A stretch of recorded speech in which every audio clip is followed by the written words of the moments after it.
Hi guys, welcome to மனபிராந்தி. So நான் இன்னைக்கு பார்த்துட்டு வந்திருக்க படம் என்னன்னு பார்த்தீங்கன்னா கிங்ஸ்டன்.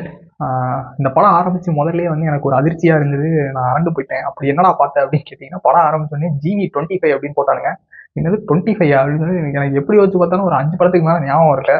உங்களுக்கு எல்லா படமும் ஞாபகம் இருந்தால் என்ன கமெண்ட்ல போடுங்க பார்ப்போம். ஸோ இதெல்லாம் விட்டுருவோம். ஃபர்ஸ்ட் படத்தோட வந்து ஒன்லைன் வந்துருவோம். தூவத்தூர் அப்படின்னு சொல்லிட்டு ஒரு மீனவ கிராமம் இருக்கு. அங்கே வந்துட்டு என்னன்னா கடலுக்குள்ள போறவங்கலாம் எல்லாருமே செத்துடுறாங்க. அதுக்கு வந்து ஒரு அமானுஷ்யமான விஷயம் நடந்துட்டே இருக்கு அப்படின்றனால வந்து யாரும் மீன் பிடிக்க போகக்கூடாது அப்படின்னு சொல்லிட்டு அந்த ஊரை பேன் பண்ணிடுறாங்க.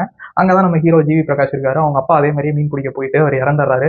அதனால அவர் வந்து இந்த கடல்ல என்ன இருக்கு அப்படின்னு அவருக்கு ஒரு இன்ட்ரீயிங்கா இருக்கு. அவர் என்ன பண்றாருன்னா, நான் ஒரு நாள் ஒரு போட்டு வாங்குவேன், நான் கடலுக்கு போய் மீன் பிடிச்சிட்டு அந்த மாதிரி அமானுஷம்லாம் எதுவும் இல்லைன்னு ப்ரூவ் பண்ணி காட்டுவேன் அப்படின்னு சுத்திட்டு இருக்காரு.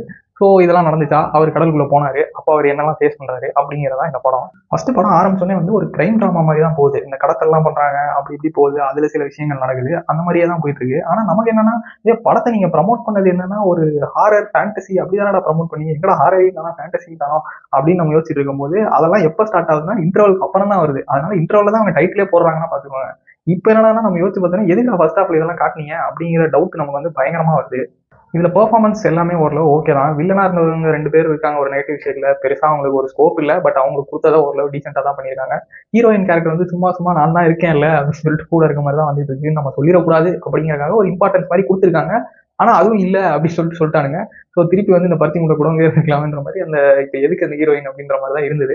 அதே மாதிரி ஜிவி அவருக்கு கொடுத்த ரோலை வந்து நல்லாவே பண்ணியிருக்காரு. இந்த ரோல் ஆல்மோஸ்ட் அவருக்கு டெய்லர் மேடா இருக்க மாதிரி தான் இருக்கு. அண்ட் அவருக்கு ஃப்ரெண்ட்ஸா வர ஒரு 3-4 பேர் அவங்களுமே டீசெண்டா அவங்களுக்கு கொடுத்திருந்ததை நல்லா பண்ணியிருக்காங்க. இங்க பர்ஃபார்மன்ஸ் இருக்கு அவ்வளவு பெரிய ஸ்கோப் இல்லைனாலும் அவங்க அவங்களுக்கு கொடுத்ததை நல்லாவே பண்ணியிருக்காங்க அப்படின்னு தான் சொல்லணும். சினிமாட்டோகிராஃபி எல்லாம் வந்து நிறைய இடத்துல நல்லாவே பண்ணியிருந்தாங்க. அண்ட் படத்தை ஓரளவு ஹோல்டு பண்றதே அந்த இதுதான் அப்படின்னு சொல்லலாம்.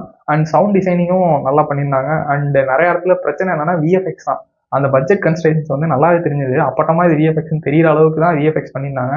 அண்ட் மியூசிக் பார்த்தோம்னா ஓரளவு நல்லா தான் இருந்தது. சில ஜம்ப்ஸ்கேர் மூமெண்ட்ஸ் இருந்தது. அண்ட் சாங் எல்லாம் பெருசா செட் ஆகல. அண்ட் ஜிவி வந்து கொஞ்சம் ரொம்ப லவுடர் இதுக்கு போயிட்டாரோ அப்படின்னு தோணுது.